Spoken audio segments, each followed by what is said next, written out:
और दोस्तों स्वागत है आपका इन्फिनिटी नॉलेज में। तो दोस्तों अब तक आपने ये खबर तो सुन ही ली होगी कि भारत की तरफ से फ्रांस की कंपनियों पर पेनल्टी लगाई गई है। और दोस्तों इस वीडियो में हम यही डिस्कस करने वाले हैं कि ये पेनल्टी किस वजह से लगी है और कितने पैसे की ये पेनल्टी भारत ने लगाई है। तो दोस्तों ये बात आप सभी के काफी अच्छे से याद होगी कि साल 2016 में भारत ने फ्रांस की डसोल्ट एविएशन के साथ 36 राफेल फाइटर जेट की डील की थी। और दोस्तों ये डील एक गवर्नमेंट टू गवर्नमेंट डील थी, लेकिन इस डील का जो पैसा था वो डसोल्ट एविएशन को जाने वाला था। दोस्तों ये डील 59,000 करोड़ रुपए की एक मेगा डील थी। तो आपको बता दें कि डसोल्ट एविएशन बहुत से डिफेंस इक्विपमेंट बनाती है, जैसे कि हेलीकॉप्टर, ट्रांसपोर्ट एयरक्राफ्ट। दोस्तों जिस दौरान ये डील हुई थी तो उस दौरान भारत की तरफ से ये शर्त रखी गई थी कि ऑफसेट के दौरान, यानी कि इन कंपनियों को जो 59,000 करोड़ रुपए जाने वाला था उसका 50% ये कंपनी भारत में ही डिफेंस इक्विपमेंट बनाने के लिए करने वाली थी।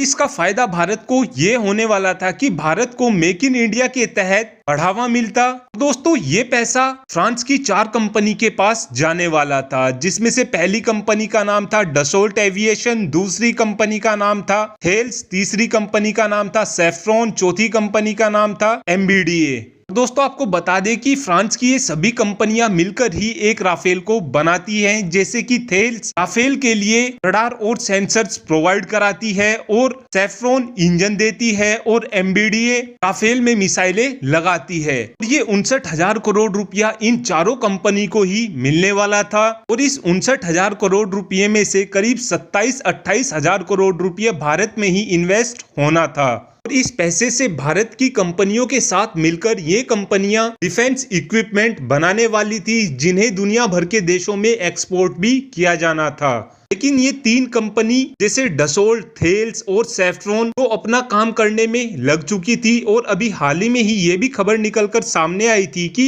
सेफ्रॉन DRDO के साथ मिलकर एक फाइटर जेट के इंजन को भी बनाने वाली है। लेकिन दोस्तों MBDA इस ऑफसेट की ड्यूटी को पूरा नहीं कर पा रहा था, जिस वजह से भारत की तरफ से MBDA पर यह जुर्माना लगाया गया था। और ये जुर्माना भारत ने 1 मिलियन यूरो से भी कम का लगाया था। और इसे अगर इंडियन रुपी में कन्वर्ट किया जाए तो ये करीब 8 करोड़ 60 लाख रुपए बैठता है। और MBDA की तरफ से ये पैसा भारत को दे भी दिया गया है। दोस्तों आपको बता दें कि ये पैसा देना फ्रांस की मजबूरी बन गया था।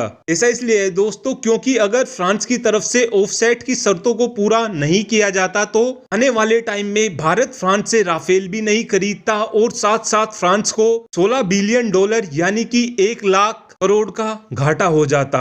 ऐसा इसलिए है दोस्तों क्योंकि आने वाले टाइम में Bharat 6 nuclear power attack submarine बनाने वाला है और फ्रांस इस कोशिश में लगा हुआ है कि ये डील फ्रांस के हाथ में आ जाए। और दोस्तों आपको बता दें कि भारत प्रोजेक्ट 75 अल्फा के तहत 6 न्यूक्लियर पावर अटैक सबमरीन बनाने वाला है। और अगर फ्रांस की तरफ से इस ऑफसेट की शर्तों को पूरा नहीं किया जाता तो फ्रांस के हाथ से ये डील निकल जाती। Thanks for watching this video.